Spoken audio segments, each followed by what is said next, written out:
All right, here we are with today's papers and the headlines. We are kicking off right away with a punch. With the banner headline there, federal government to spend $4.9 billion fresh loans on Kano, Niger Republic rail line. Others, we have riders there. Railway will improve trade among Nigeria, Niger, North Africa, says Buhari, Anambra, Benue, Ogun, Taraba, farmers, others to benefit from $50 million loan. National Assembly's speedy approval of Buhari's loan requests worries Ndume. And then let's move upwards. 12 soldiers killed, 3 gun trucks seized in Borno terror ambush. Firms imported 47,224.346 MT of gas from US, Algeria in August. This coming from PPPRA. Southern governors back state collection of VAT. Lord anti-grazing law progress.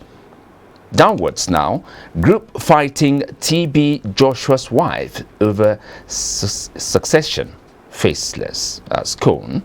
Cholera spreads in Abeokuta. 1 dies, 17 hospitalized. Finally, Yoruba nation agitators, charlatans, extorting people. Bankole. Let's move on to Daily Trust now. Screaming headline. Despite court ruling, southern governors insist on VAT collection. Northern governors for a mom. Another writer says Kano's stalling situation going to be one status quo maintained. Can suspend Gombe chair over message to Pantami. Lagos Free Zone emerges first. Issues 10 billion naira non-federal government bond. APC state congresses anxiety as governors, others move to install cronies.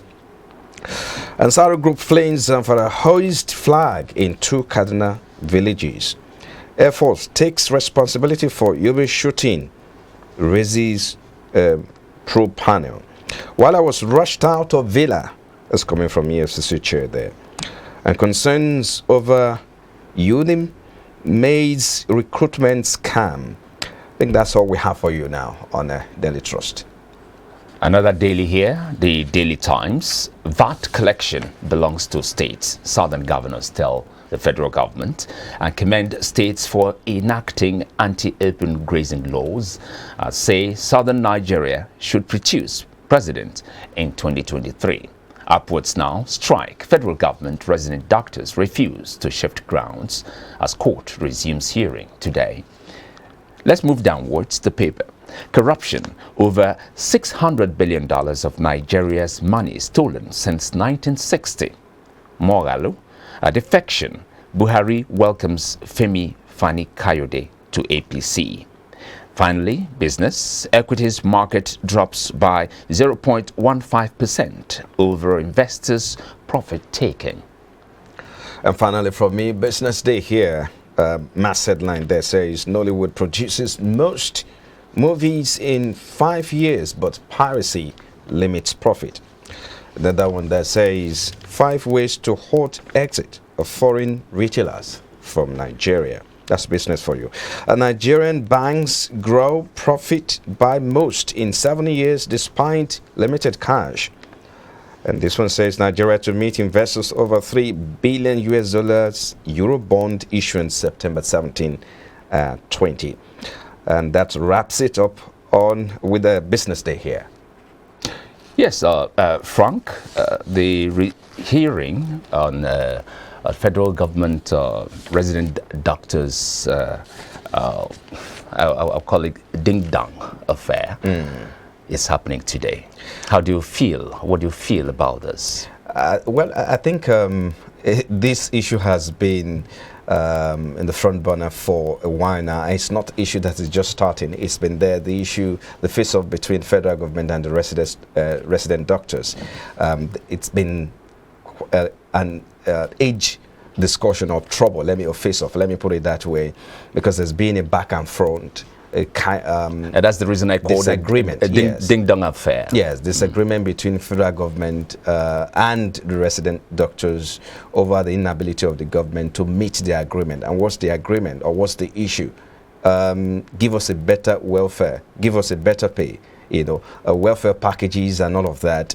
Every other sector, it seems to be getting it. There's palliative for aviation sector and some other sectors. How about what happened to the medical sector? So I think there's a whole lot that it's happening between them, and there's this adage that says when two elephants fight, the grass suffers. So, and that's what is playing out here. Exactly, and this has really affected the health sector a lot because of the instability of the health sector. And then, of course, this has also encouraged more of brain drain, and which has what we talked about over time now. We just hope that the government will listen to their demand and see how they can come to a compromise. And you wouldn't want to say anything about the doctors who are stuck to their guns, not trying to shift. Consider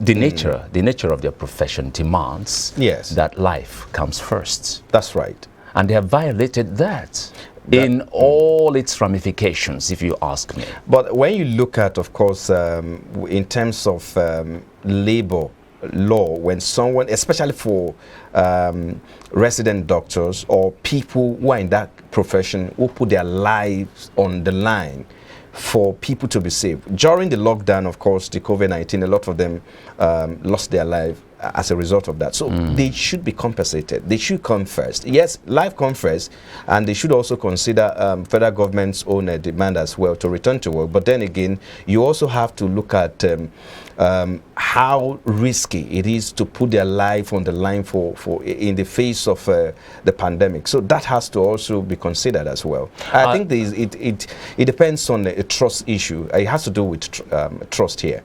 Now, are you optimistic today's hearing will come out with something positive? I hope so. Something to write home about. I hope so. But I think the meeting has been going on. There's a deadlock already. There's a disagreement already. And let's hope that today's meeting is going to make a difference. Yes. I wouldn't know what you think there, but I want to believe that you are with us in our optimism. Let's keep our fingers crossed and watch and see what happens after today's hearing.